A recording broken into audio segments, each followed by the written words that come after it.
Oke, assalamualaikum warahmatullahi wabarakatuh. Pada kesempatan kali ini kita akan membahas materi tentang kaidah pencacahan atau counting rules. Materi ini merupakan matematika wajib ya, kelas 12. Oke. Sebelum teman-teman masuk ke materi peluang, tentunya teman-teman harus punya pemahaman yang bagus tentang konsep mencacah atau menghitung ya, karena ini sangat penting dalam peluang, karena di peluang nanti kita akan menghitung banyaknya ruang sampel, dan salah satu yang menjadi sangat penting yaitu tentang kaidah pencacahan. Nah, atau counting rules ya, kaidah pencacahan. Ada dua hal yang akan kita pelajari di sini. Jadi sering disebut sebagai counting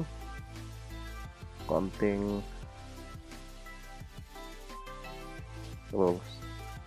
Nah, di kaidah pencacahan teman-teman yang harus paham itu adalah ada dua, yang itu pertama adalah tentang aturan dasar menambah, kemudian yang kedua adalah tentang aturan dasar perkalian ya. Nah, sekarang kita akan bahas satu persatu ya.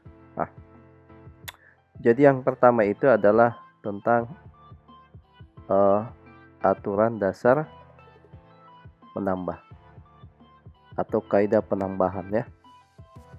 Nah, konsep yang teman-teman harus pahami di sini ya. Jadi di aturan dasar menambah itu ya. Jadi konsepnya dipahami, jika kita mempunyai dua buah himpunan yang saling lepas, maka jumlah anggota dari kedua himpunan ini adalah jumlah dari banyak anggota masing-masing himpunan ya. Jadi dalam artian bahwa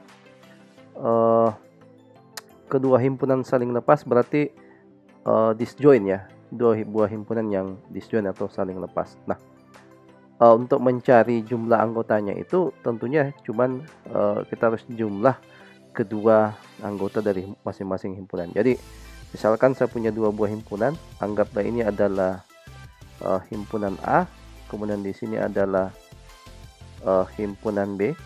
Misalkan ini adalah anggotanya adalah NA dan ini adalah anggotanya adalah NB. Maka untuk mencari jumlah dari anggota-anggota dari kedua himpunan ini otomatis bisa dijumlahkan ya. Jadi banyak dari masing-masing anggota himpunan. Nah, inilah yang mendasari aturan dasar menambah atau kaidah penambahan ya.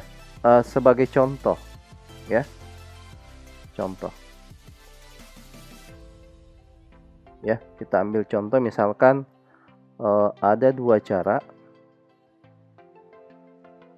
Misalkan ada dua cara untuk pergi ya. Misalkan ada dua cara untuk pergi, kita bagi dua papannya ya. Untuk pergi dari misalkan Sorong Makassar ya. Dari Sorong ke Makassar misalkan. Nah, apalagi? Yaitu menggunakan kapal terbang ya. Yaitu menggunakan kapal terbang dan kapal laut. Menggunakan kapal terbang atau kapal laut ya. Atau kapal laut. Kita lanjut ke sini ya. Untuk kapal terbang ya, untuk kapal terbang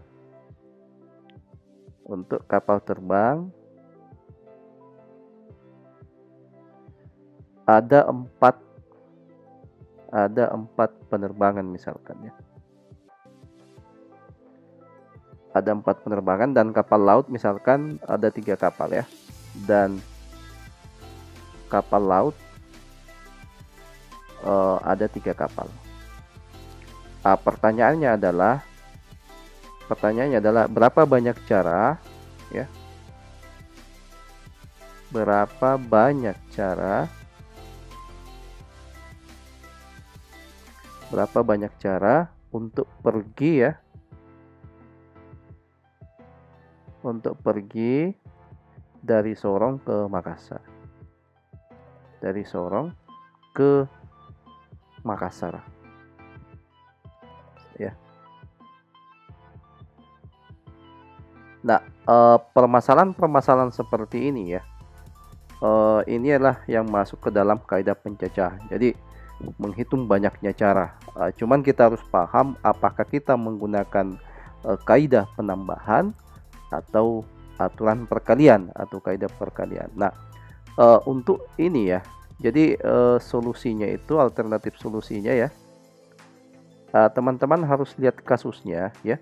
Nah, karena cara bepergian dari Sorong ke Makassar itu bisa ditempuh dengan udara dan dengan kapal laut atau kapal terbang dengan kapal laut. Ini adalah dua hal yang terpisah ya, dua hal yang terpisah. Nah, artinya dua hal yang tidak ada kaitan sama sekali ya, terpisah satu sama lain.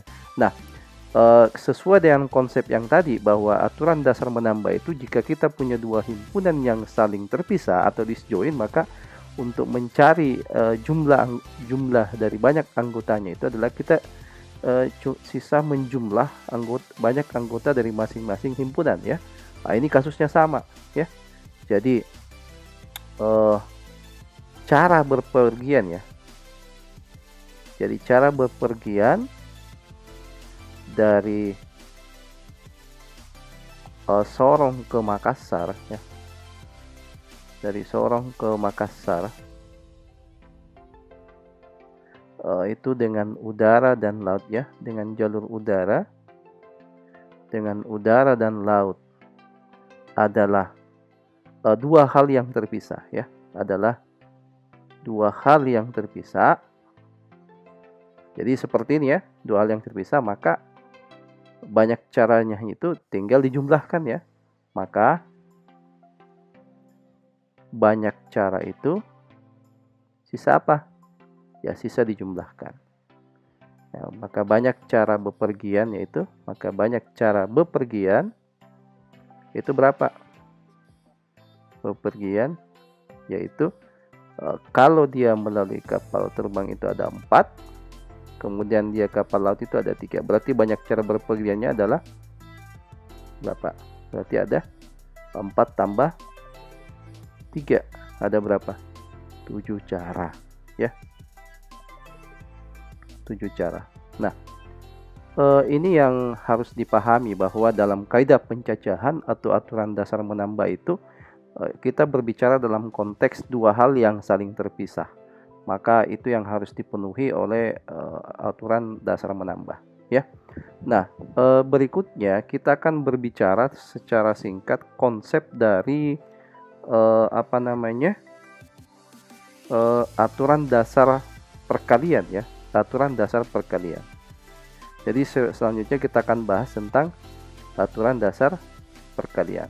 Nah, di aturan dasar perkalian ya, di aturan dasar perkalian, jadi yang berikutnya itu adalah aturan dasar perkalian. Nah, yang kedua ya, yang kedua itu adalah aturan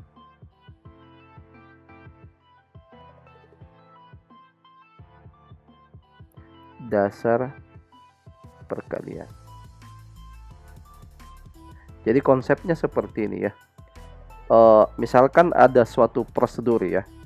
Misalkan ada suatu prosedur atau urutan pengerjaan yang dapat dilakukan ya dalam dua langkah yang saling lepas atau tidak tergantung.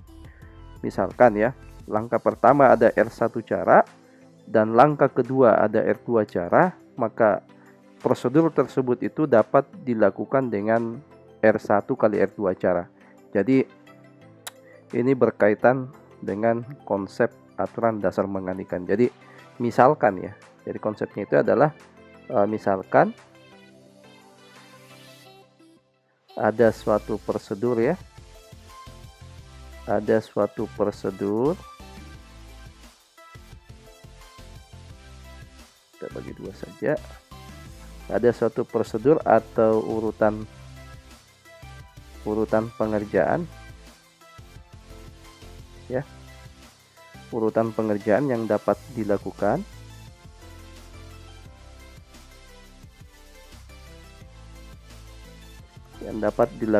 ya dalam langkah yang saling lepas ya, yang dilakukan dalam langkah yang saling lepas atau tidak bergantung ya. Ya. Misalkan langkah pertama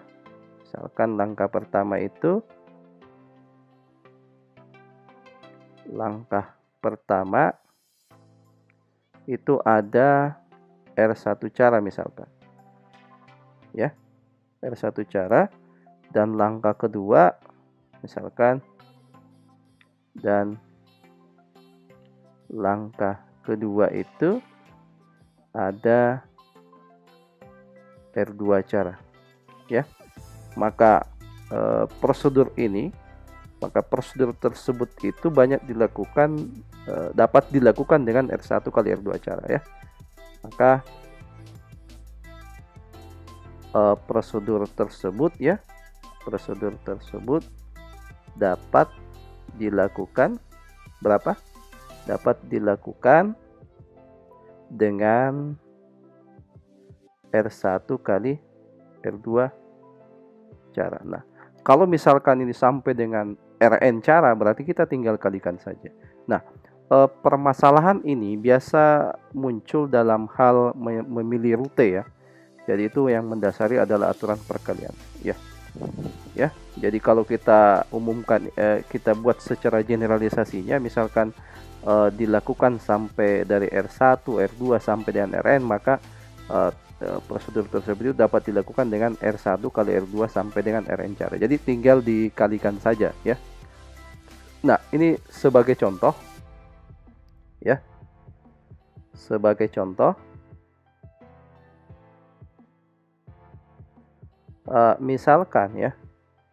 Misalkan kita pergi dari kota A ke C ya. Ini misalkan kita pergi dari kota A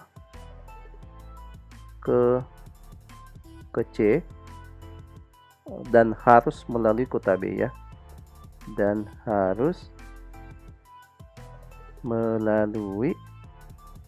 kota B ya.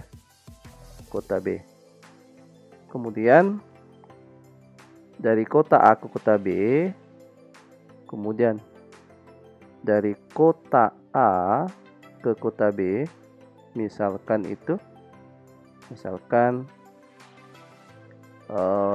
ada 3 jalan ya.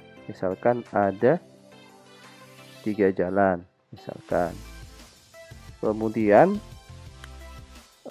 dan dari kota B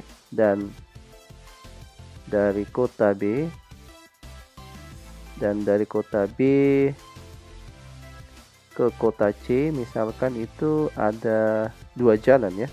Ada dua jalan. Nah, pertanyaannya, hitunglah banyak cara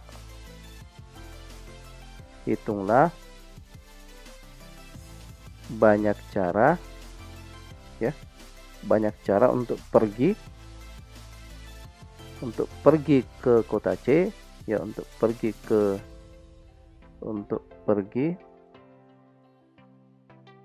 kota C, untuk pergi dari kota A ke kota C ya, untuk pergi dari untuk pergi dari kota A ke C dan melalui B. Nah, kita harus analisa dulu soalnya ya. Nah, jadi kalau kita gambarkan secara visualisasinya ya. Misalkan ini saya punya misalkan ini ya, jadi berangkat dari kota A kota B, misalkan ini adalah kota A, untuk menuju ke kota C itu harus melalui kota B ya. Misalkan ini adalah kota B, jadi misalkan ini adalah B dan ini adalah rute ke kota C. Nah, kita lihat permasalahannya seperti apa. Sekarang kita lihat permasalahannya ya. Jadi di sini adalah kota C. Nah, kita lihat dari kota A ke kota C, dari kota A ke kota B itu ada 3 jalan. Artinya di sini ada 3 jalur ya. Satu ya.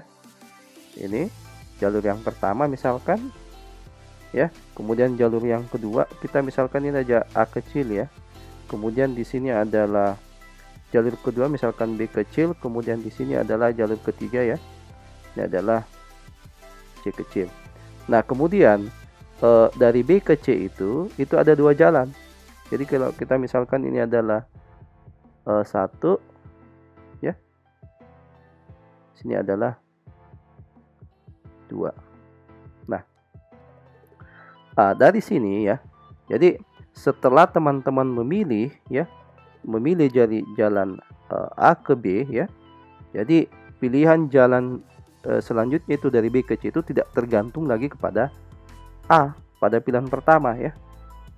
Ya, dengan demikian maka kita pakai aturan perkalian. Jadi menurut aturan perkalian itu banyaknya cara untuk pergi dari kota A ke kota C melalui kota B itu adalah tinggal dikalikan ya. Biasanya untuk lebih mudahnya itu ditulis dalam bentuk kotak.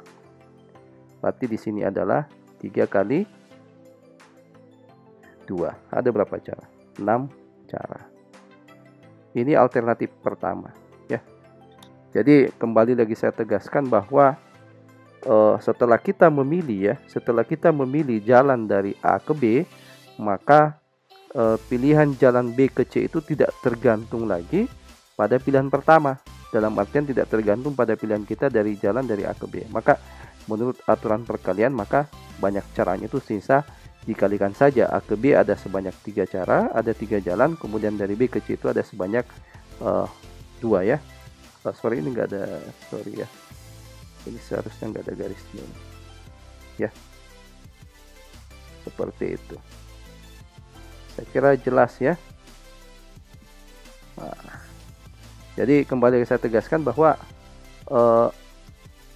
dari pilihan jalan dari A ke B itu, kemudian dari B ke C itu tidak tergantung lagi pada ini, pada pilihan jalan kita yang pertama. Makanya menurut aturan perkalian maka banyaknya cara itu dikalikan saja. Berarti dalam hal ini dari kota A ke kota B itu ada 3 cara. Kemudian dari B ke C menuju ke C itu ada 2 cara. Berarti semua totalnya adalah 6 cara. Nah, itu cara pertama ya. Nah, kemudian teman-teman bisa juga menyelesaikan persoalan ini dengan menggunakan diagram pohon ya. Nah, sekarang kita analisa bagaimana dengan menggunakan diagram pohon. Nah, dari permasalahan tadi kita gambarkan ulang. Dari ini adalah kota A, kemudian ke B, kemudian ke C ya. Ke C. Jadi A ke B itu adalah ada 3, 1, 2, 3. Ya, dari B ke C itu ada 2, 1, 2. Ya. Kita misalkan ini 1, 2, di sini adalah A, ini adalah B, di sini adalah C. Oke. Kasusnya seperti itu. Nah, kalau kita gambarkan dalam bentuk diagram pohon ya, kita startnya dari sini, berarti jadinya akan seperti ini ya. Berarti dari titik A ya, ini kita berangkat dari titik A, ini akan bercabang 3. Di sini adalah A, kemudian di sini adalah ini ya B. Nah, kemudian di sini adalah C. Nah, dari A itu bercabang 2 untuk menuju ke C. Berarti ini akan bercabang. Ini akan bercabang ya. Ini akan bercabang berapa? Bercabang 2. Jadi di sini adalah 1. Di sini jadi 2. Demikian pula juga dari B ya, dia akan bercabang, berarti di sini adalah 1, di sini adalah 2.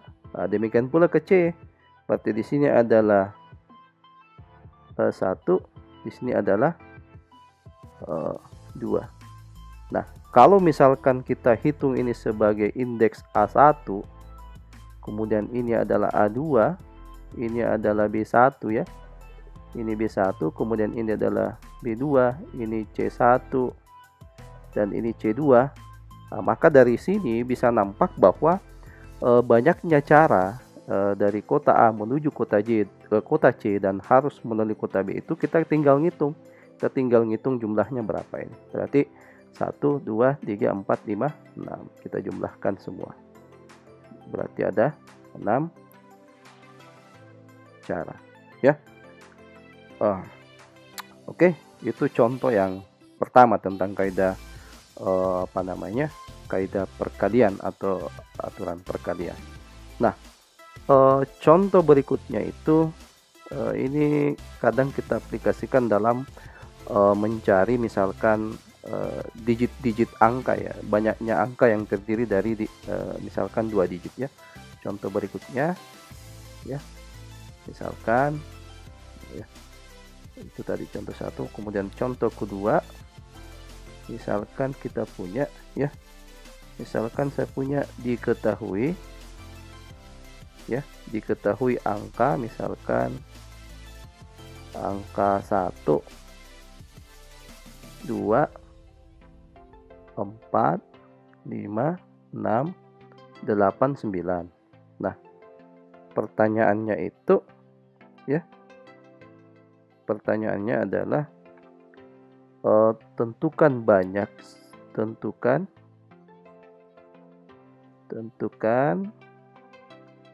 banyak semua bilangan ya, banyak semua bilangan, misalkan yang dapat dibuat dari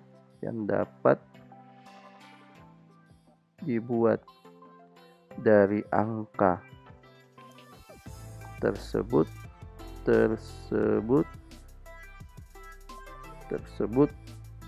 Yang pertama itu ketentuannya adalah yang pertama terdiri dari 2 angka.